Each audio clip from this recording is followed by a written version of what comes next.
2 match শেষে point টেবিলের শীর্ষে আছে বাংলাদেশ।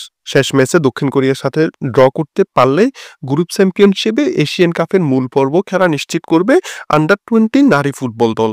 তবে হারলেও থাকবে সম্ভাবনা।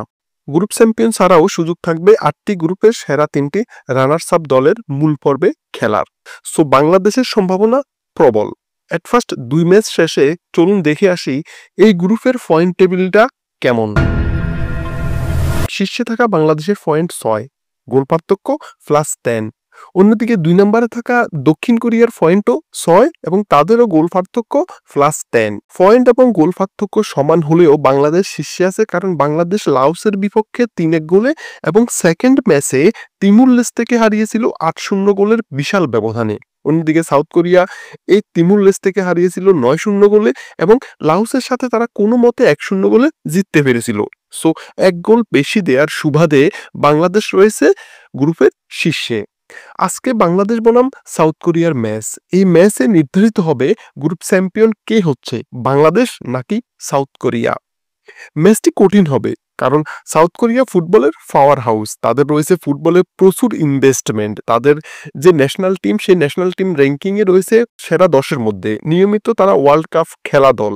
কোরিয়ান আন্ডার-20 দলকে তাই হারানো বাংলাদেশের জন্য একটা বিশাল অ্যাচিভমেন্ট হবে।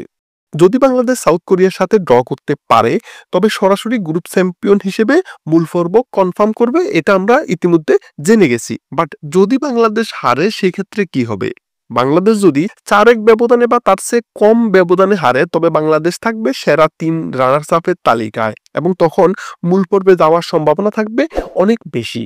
5 বা তার বেশি ব্যবধানে যদি হারে, সেক্ষেত্রে গোল পার্থক্যটা তখন বেশি হয়ে যাবে, সবকিছু তখন অনিশ্চিত হয়ে যাবে এবং অন্য গ্রুপের ফলাফলের উপর তখন বাংলাদেশকে নির্ভর করতে হবে।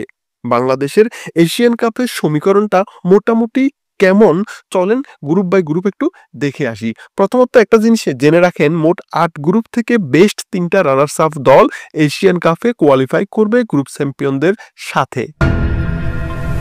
গ্রুপ এ, শেষ ম্যাচে দ্বিতীয় অবস্থানে থাকা নেপাল লড়বে উত্তর কোরিয়ার সাথে, যেখানে তারা রীতিমতো উড়ে যাওয়ার কথা, যেখানে তাদের গোল ব্যবধান মাত্র 1।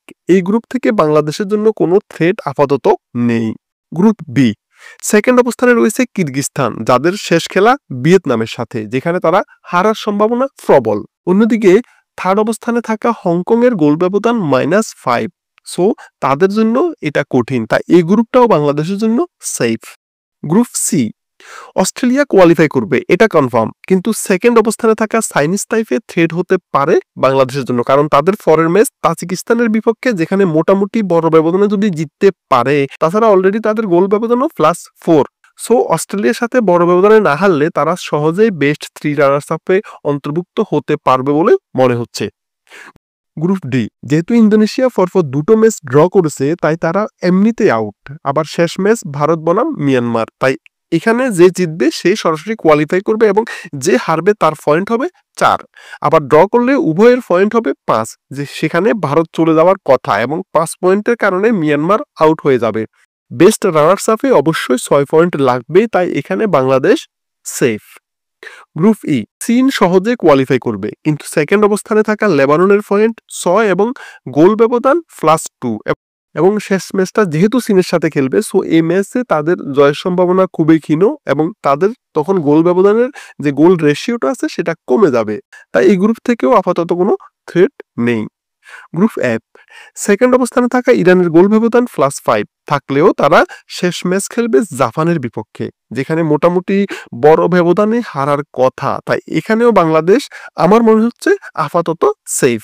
গ্রুপ এইচ, যদিও গ্রুপের টপে থাকা জর্ডান +10 গোল ব্যবধান নিয়ে এগিয়ে আছে, কিন্তু উজবেকিস্তান মাত্র 1টি ম্যাচ খেলেছে এবং তারা জর্ডানের তুলনায় অনেক বেশি শক্তিশালী দল, তাই শেষ ম্যাচে মিনিমাম 4-5টা গোল বা তারও বেশি গোল খেতে পারে। তবুও তাদের ভালো একটা সম্ভাবনা আছে, কিন্তু বাংলাদেশের চেয়ে কম থাকার কথা। গ্রুপ জি, এখানে অলরেডি বাংলাদেশ গ্রুপ টপে আছে, +10 গোল ব্যবধান নিয়ে, কোরিয়ারও +10 গোল ব্যবধান, কিন্তু বাংলাদেশ একটি গোল বেশি করায় গ্রুপ টপে রয়েছে। শেষমেশ হার বাদে যাই ফলাফল হোক না কেন বাংলাদেশ সরাসরি এশিয়ান কাপে খেলবে। অপরদিকে আল্লাহ না করুক যদি 7-8টা গোলের বিশাল ব্যবধানে হেরে যায় তাহলে সম্ভাবনাটা ক্ষীণ হয়ে যেতে পারে। সত্যি কথা বলতে বেস্ট রানার্স আপ হওয়ার দৌড়ে বাংলাদেশ 1 নম্বরে রয়েছে, তাই 1-2-3 গোলের ব্যবধানে হারলেও সমস্যা হওয়ার কথা না। Best of luck Bangladesh under 20 নারী ফুটবল দলের জন্য। ধন্যবাদ সবাইকে।